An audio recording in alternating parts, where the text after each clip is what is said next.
So this is a rundown of chapter 28, cost of bystanders. In chapter 28, what we're going to talk about is externalities. What an externality, and I'm also going to do this video a little different. I'm going to talk and write as I go. So what an externality is when two parties, or however many parties, are taking part in some trade, some exchange. When we have these parties, say it's a two-party exchange, we have a producer and a consumer. When we make that exchange, these two parties are, if they're taking place in this voluntary trade, they must both believe that they're going to be better off from this trade. But what we don't take into account is if maybe that trade or that exchange is to affect a third party, an outside third party. So that's what an externality is. When some exchange between parties are affecting somebody outside, completely separated from this exchange, from this trade, it is affecting a third party that has nothing to do with this good, this exchange, this price that is being paid for this trade. So when we talk externalities, they can be good and bad. So we can have cost and we can have a benefit or benefits. So with this kind of these, we can break externalities down into two different categories, costs and benefits. So cost, obviously, it's going to be a negative externality. Benefit, it's going to be a positive externality. So we can also break externalities down into two categories for when these externalities kind of come into play. Externalities will either come into play during the production process, or we might see externalities come into play during consumption. Okay, so during these two processes, this is where externalities will arise, either during the production process or during the consumption process. And that's going to make a difference on how we're kind of analyzing this externality. So to talk about these externalities, I'm going to introduce this idea of social benefit and social cost versus private cost and private benefit. So when I say social versus private, what I mean is we talked about that externality comes out during the production or consumption process between two parties. When I say that we have a private cost, that's that cost coming from this exchange, this trade, this good, whatever it is. When we have that exchange, it's private between, say, like I said, let's go with the two-party example. When we have an exchange, that private cost and that private benefit is gonna tell us what that value is to the consumer and the producer. Private means two parties. The two parties are the parties involved in this trade or exchange. So then we're going to go to this idea of social, like the social benefit, social cost. And what that is going to be for every other party around them that may be affected by this externality. So before we move on, let's give a few examples of externalities. So like I said, externalities can be good and they can be bad. So to give a few examples of good externalities, we could say a good externality would be someone buying an electric car. That is going to be a positive externality for the environment because somebody is purchasing something that's good for the environment. Everybody's going to benefit from that. All right, we all live on the planet, so purchasing an e-car, we'll call it. Okay, an electronic car. So then a bad externality might be a factory coming into a neighborhood and polluting it. All right. So On the other hand, we might see pollution, and that is always going to be a bad externality. All right. So some other examples that don't involve pollution, a good externality might be as simple as your neighbor planting a garden. If your neighbor puts in that work, puts in the time, purchases the materials for the garden, and that garden gets put up, you are still going to be able to enjoy that garden. You're going to see the finished product of that garden, and you're going to enjoy it every morning when you walk outside of your house. Okay. And so an example of a bad externality in that case might be if your neighbor has an aggressive dog. Okay. If your neighbor has a dog, you walk out every morning and it comes at you, it scares the heck out of you. That is a bad externality. You have nothing to do with that dog and that owner and your neighbor. You have nothing to do with that transaction between those two parties. But because you're a third party, an outside party that is affected by this maybe vicious dog, it comes at you every morning, scares you, that negatively affects you. So that is a negative externality. Okay. So that's just a few examples, a few silly examples. So when we go to draw externalities in a marketplace, by definition, an externality is something that it is an effect that happens to somebody just totally not involved. Nothing in the market is going to kind of compensate for this externality when this exchange takes place. Okay. So by definition, externalities have no place in a marketplace, but we're able to draw on a graph in order to analyze the effect of either a positive or a negative externality on the market. Okay. So let's go through and kind of draw out the supply and demand, or the marginal benefit and the marginal cost of externalities. Okay, let's get started. As we would in a normal supply and demand graph, we're going to start with our axes. We're going to start with quantity down here and price on our y-axis. And then we're also going to start with two curves. So usually we say this is our supply curve and this is our demand curve, right? In this case, these are not our supply and demand curves. We are going to say this is our private marginal cost. And then this demand down here is going to be our private marginal benefit, okay? So let's talk about this for a second. We have our private marginal cost and private marginal benefit. These are taking place for our supply and demand curves in this graph when we're analyzing some kind of externality. So once again, this private does not mean a private company. It doesn't mean it. Private just means that this transaction, here is our equilibrium for the two parties taking place in this exchange, in this marketplace. So when there are just two parties involved and no externalities, that private marginal cost, marginal benefit cross, it's going to be our equilibrium. Same thing as if we saw that cross in supply and demand, okay? So right here is going to be our equilibrium.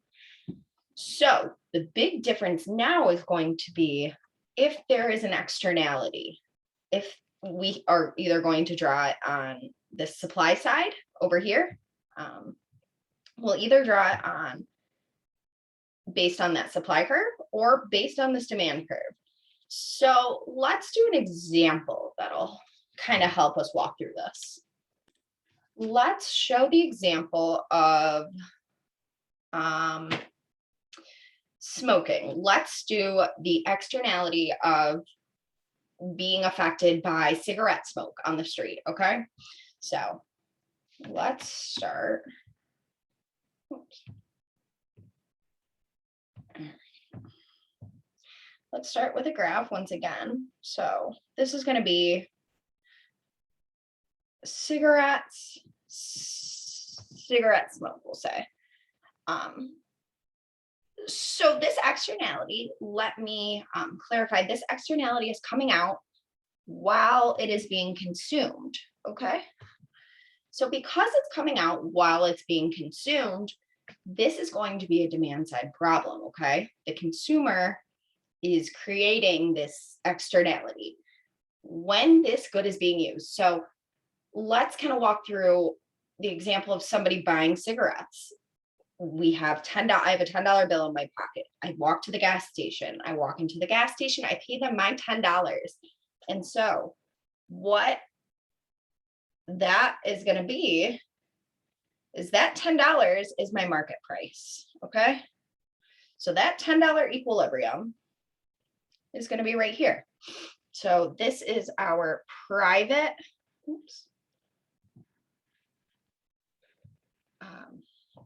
so once again, this is our private marginal cost, and this is our private marginal benefit, this curve down here. Okay, so to show the negative externality of cigarette smoke during consumption, because this is a consumption problem, because this externality is being created during the consumption process, it's going to be a demand side problem. So it's going into that marginal benefit. So the benefit to the consumer, this private marginal benefit is higher than the social marginal benefit. So that social marginal benefit is taking into account every other party, those third parties that are being affected by that cigarette smoke. So because other people are negatively impacted by that cigarette smoke, I'm going to shift my marginal benefit curve to the left. So because cigarette smoke is a negative thing, this is a negative externality, right? Because that is a negative externality, this is going to be the social marginal benefit, okay? So once again, that private marginal benefit is going to be, this right here is going to be the benefit to the two parties taking place in that trade.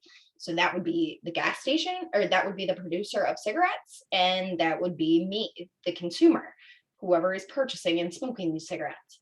So that social marginal benefit, now we're including all other parties, right? We're including more parties, and including that negative externality being felt by other people. So because we have that negative externality, our benefit is not as large. We're going to decrease that benefit to the left. Okay. That social marginal benefit is not as large as our private marginal benefit.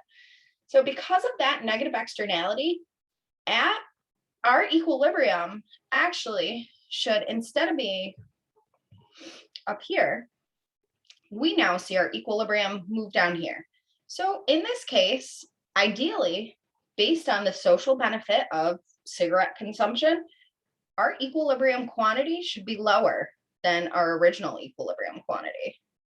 So in this market, this negative externality is saying that ideally, our equilibrium would be at a lower quantity because our social benefit, we're receiving less and less social benefit from the consumption of these cigarettes. So ideally, our equilibrium quantity is going to be less than what we started with. All right. All right, so we drew the negative externality. Let's move on to drawing a positive externality now. So let's clear this. All right. All right, so let's draw that positive externality of a garden, okay? Let's keep it simple and we'll do the garden. So this will be the private marginal cost. And this is going to be that private marginal benefit. Once again, we're going to label our axes. All right, so this is going to be our market for gardens. Okay, so this supply curve, let's say this is number of flowers, okay? We'll say quantity is going to be a number of flowers for the garden, okay? So when we have that private cost, private benefit, so we're talking about just that neighbor that is planting the garden. This is the cost to them and the benefit to them for that garden. So if it were just, I mean, it is up to the neighbor, totally up to the neighbor, but if it were just up to the neighbor and we are totally disregarding all externalities, this would be this price right here. This would be my market price, and this would be my equilibrium quantity for flowers in my garden. So when we have a positive externality, I'm going to draw this in red. Okay, when we have that positive externality, that we're going to include that in our social benefit. Okay, it's not a social cost, it's not a negative thing, it's a social benefit. So in this case, we are now going to move our marginal benefit curve, because planting a garden is a positive thing for the neighborhood, right? Okay. So if it were up, if we wanted to draw that externality into this graph, our social marginal benefit is going to be greater than that private marginal benefit. We're getting more utility, more happiness from this garden than just that neighbor in her garden. Other people walking by are seeing it and they're like, oh, that's pretty. This is brightens your day, whatever.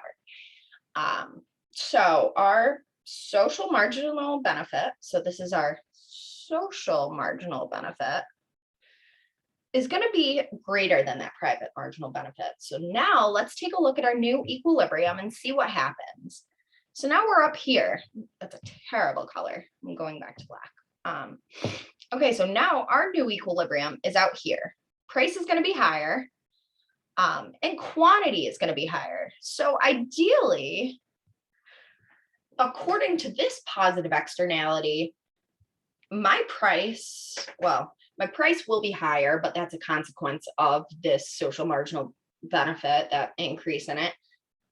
The main thing that this positive externality graph is showing is that I want more flowers. A positive externality, I'm always going to want more.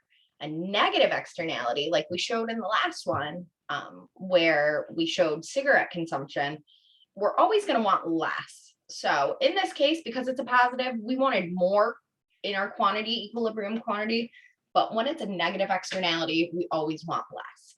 Meaning, let's write this out. When we have a positive externality, we underproduce. All right. When we have a negative externality, we overproduce.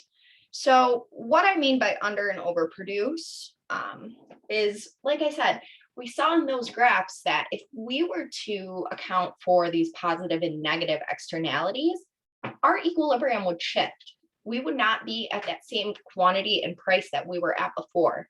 So if we have that positive externality, of course, we're probably underproducing.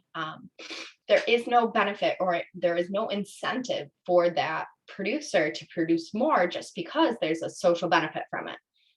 They have no profit incentive in that case. Okay, who is going to pick up that extra production cost if we wanted to produce more because it's giving off a positive externality?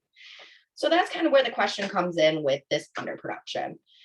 So with this overproduction, we think of, I don't know, we think of e-cigarettes, we think of pollution, we think of garbage. We overproduce in general as a society. And so when things have a negative externality, meaning some third party, some outside party is affected, we overproduce. Because of that, our price should be higher and our quantity should be lower when we have that negative externality. So one thing we can do to kind of account for these externalities, we can, so like I said, when we have that positive externality, what we can do to kind of adjust the market to that equilibrium, to that socially desired equilibrium, we can subsidize. So a subsidy, and then with the negative externality, so a subsidy is for a positive externality, and then a tax is going to be what we use to account for negative externalities. So the issue with subsidies and taxes, kind of adjusting the market. One, markets adjust themselves. Markets will go to that equilibrium price and quantity, that private equilibrium, based on those parties taking place in that transaction, into that trade. But when government comes in and says, okay, this is harmful to the environment, we are going to tax you in hopes that this curbs your incentive to keep producing, to keep overproducing this negative externality. The government will come in and tax the producer or the consumer, whoever it may be. So then when we talk about subsidies, this is a positive thing. So let's think about a subsidy is something where the government comes in or someone comes in and they say, hey, what you're doing, what you're producing is what you're consuming is great. This is creating a positive benefit for everyone around you. Whoever's paying the subsidy, they come in and they say, let me give you this much to subsidize your production so you can make a higher equilibrium quantity. So a subsidy incentivizes producers to produce more, right? All right, so these are two ways that we can adjust the market for externalities. The issue with these two things are finding the effects of these externalities, trying to put that into dollar terms, trying to say this externality is worth this many dollars. That is tricky. Now that's when it gets tough. And that is why it's so tough to either tax or subsidize these externalities. All right. But we will discuss it anyways. So these are ways that we can kind of get to that social optimum. Okay. Once again, that private versus that social, it's not private companies versus whatever. Private just means whatever parties are within that transaction. And then the social is going to be everybody outside of those parties. Okay. So ideally, this chapter is saying there is a social optimum. When we take externalities into account, market price is not always going to adjust for these externalities. It's not always reflective of these positive and negative things that come along with maybe these trades. All right. So one last thing to talk about within this chapter is going to be with those externalities. Once again, those third parties are paying the cost, but if we wanted to account for those subsidies, it's also going to take government power. It's going to take lots of money, lots of collaboration to come together and try and calculate and implement these subsidies and taxes within some market, some given market. So we got to keep that in mind too, that it's not that government can just say, okay, we're going to tax cigarettes this much. We need to take into account the enforcement, the implementation price. We need to take into account the elasticity, which is something we'll talk about later. How much will people respond to a certain tax? So actually, let's do a little foreshadow. When we talk about that,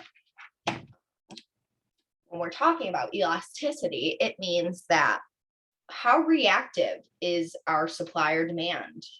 How much is it going to change based on a price change?